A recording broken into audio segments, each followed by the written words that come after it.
Quero me divertir. Preciso me divertir.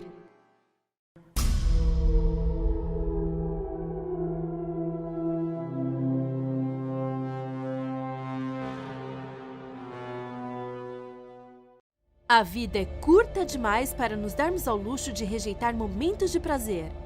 Para levar uma vida plena, precisamos de tempo para nos dedicar a nós mesmos. Para isso, existe uma forma especial de entrar em contato com o que mais gostamos. Para fazer uma pausa completa em nossa rotina diária, dedicar tempo aos nossos hobbies. Hobbies são pequenos reinos de liberdade, atividades às quais dedicamos nosso tempo livre, com o simples propósito de ter o melhor possível. Ter um hobby favorito aumenta nossa qualidade de vida. Ele nos equilibra e nos ajuda a preservar nossa saúde física e emocional. Mas no caso de Joanna Dennehy, o oposto era verdadeiro. Quanto mais ela praticava o seu hobby, mais desequilibrada ela se tornava. Harpenden, Inglaterra. A pequena Joanna Dennehy nasceu em 1982, em um ambiente próspero e feliz. Kevin e Caitlin, seus pais, adoravam passar o tempo com ela. Joanna se dava muito bem com sua irmã. Dividiam quartos, jogos, inclusive até tinham sua própria linguagem secreta. Joanna era uma ótima aluna. Se destacava dentre os demais alunos e tinha um grande potencial. Seus pais até pensaram que estudaria direito. Joanna era uma garota dócil, estável, sorridente e protetora. Tinha um coração enorme. Mas, quase que da noite para o dia, a filha que Kevin e Caitlin que tanto amavam se tornou um verdadeiro monstro.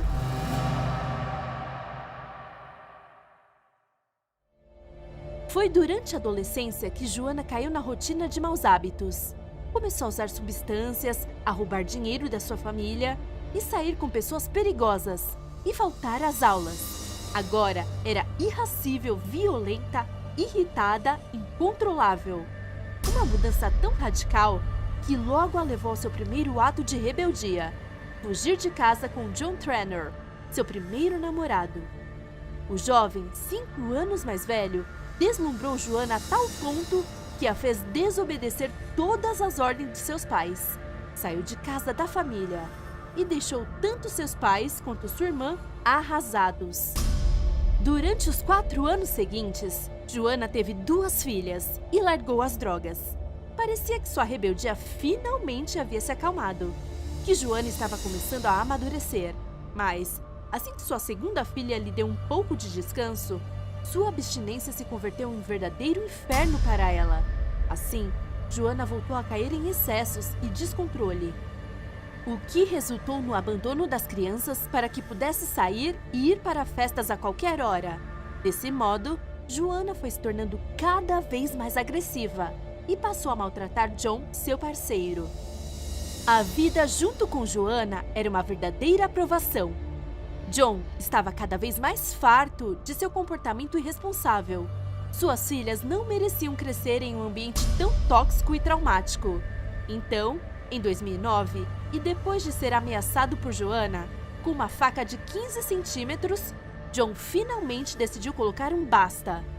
Reuniu suas 2 filhas, de 7 e 10 anos respectivamente, e os 3 saíram de casa. Em 2012, Joanna passou por outra mudança substancial, como resultado de seu tempo na prisão.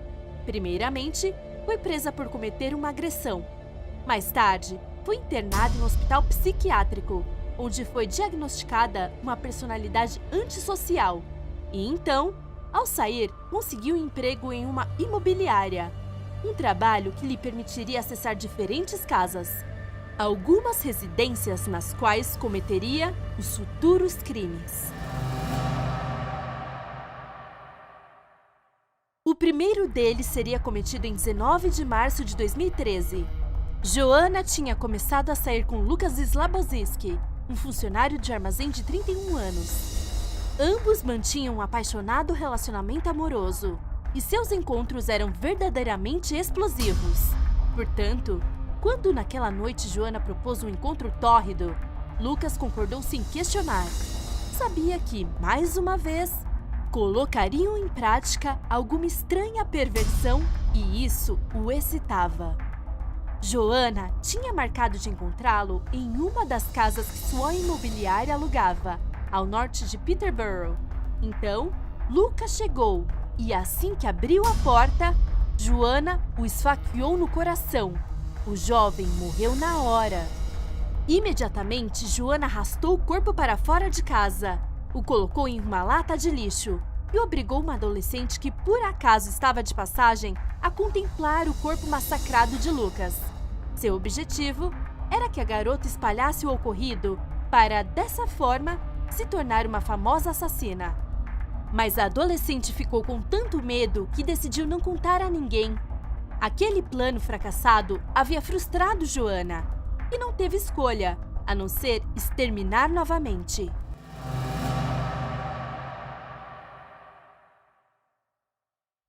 Sua segunda vítima seria seu colega de quarto John Chapman, um veterano de guerra de 56 anos. Sem culpa alguma, Joanna o esfaqueou da mesma forma que fez com Lucas, mas em outra casa. Joanna então escreveu a Kevin Lee, seu chefe, para que mantivessem relações, e ele concordou sem hesitar. A criminosa o convidou para a mesma casa onde apenas 10 dias antes havia matado Lucas, e seguiu o mesmo modus operandi. Assim que Kevin chegou, o esfaqueou 5 vezes no peito, para causar perfurações em seus pulmões e coração. Com o peso de 2 corpos sem vida nas costas e em 2 casas diferentes, Joanna pensou na melhor maneira de se livrar deles: ligar para Gary Stretch, amigo e delinquente a quem, rindo, citou a famosa canção de Britney Spears, Oops, I Did It Again. Então, Gary, junto com seu parceiro Leslie Layton, colocaram os corpos em um carro e os jogaram em valas nos arredores da cidade. Tudo isso sem realmente pedir uma explicação a Joanna. Era como se ela o tivesse totalmente sob controle. A essa altura, Joanna havia assumido completamente. Quero me divertir, preciso me divertir, afirmava. Joanna desejava voltar a aniquilar novamente. Se excitava tirando a vida de outras pessoas. E sem se dar conta, se tornou completamente dependente. Foi assim como começou seu fatal vício pelo crime.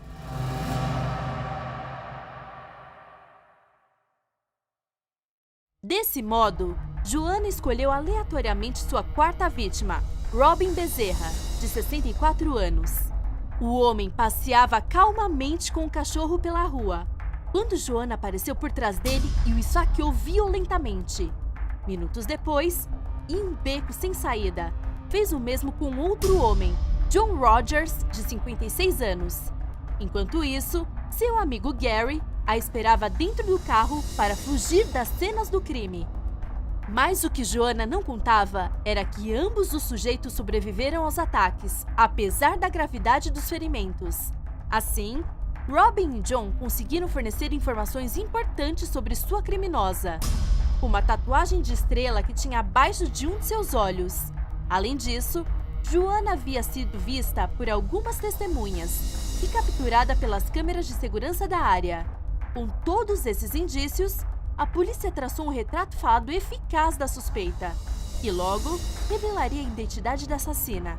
Desta forma, em 28 de março, Joanna foi finalmente presa. Durante o interrogatório, Joanna se mostrou sorridente e provocadora. Até chegou a flertar com os policiais que a prenderam. Joanna sabia que sua beleza não era comum entre as demais criminosas. Poderia ter sido pior. Poderia ter sido volumosa e feia, disse aos policiais. A criminosa lidava muito bem a curtas distâncias. Mas a cada movimento refletia claramente sua falta de arrependimento. Tirar a vida de outros não é nada. É como ir a um churrasco no domingo, declarou. Durante o julgamento, Joanna confessou ser uma assassina em série. Na verdade, os especialistas que a analisaram concluíram que estavam diante de uma psicopata manual, sem um pingo de empatia ou remorso. Da mesma forma, foi diagnosticada com transtorno de personalidade limítrofe e diversas parafilias. Aniquilei para ver como me sentiria, para ver se era tão fria quanto pensava que era. Logo, tomei gosto por isso, fiquei viciada. Exterminei para satisfazer minha própria necessidade de sangue, reconheceu. Desta forma, Joanna foi considerada culpada de 3 homicídios e foi condenada à prisão perpétua.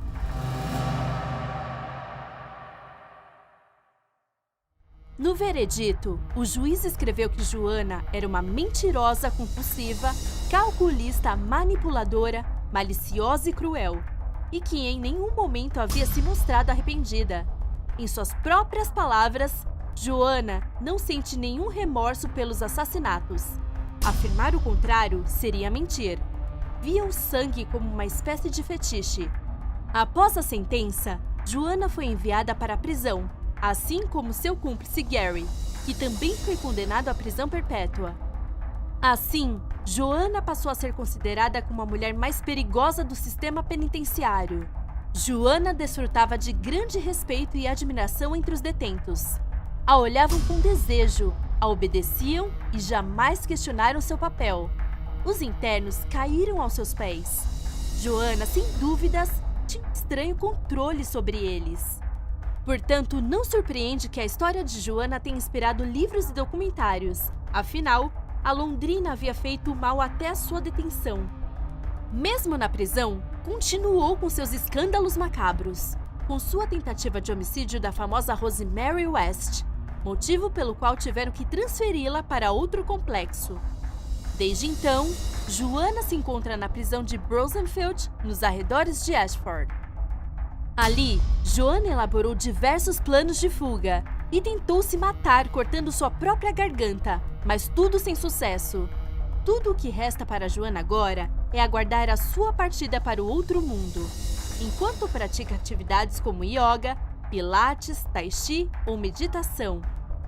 Mas se alguém foi totalmente afetado por todos os atos desprezíveis de Joanna, foi Shiane, sua própria filha.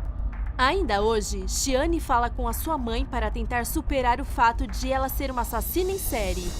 Quero respostas, afirmou a mídia.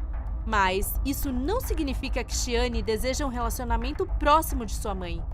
Nunca vou perdoá-la pelo que fez, confessou.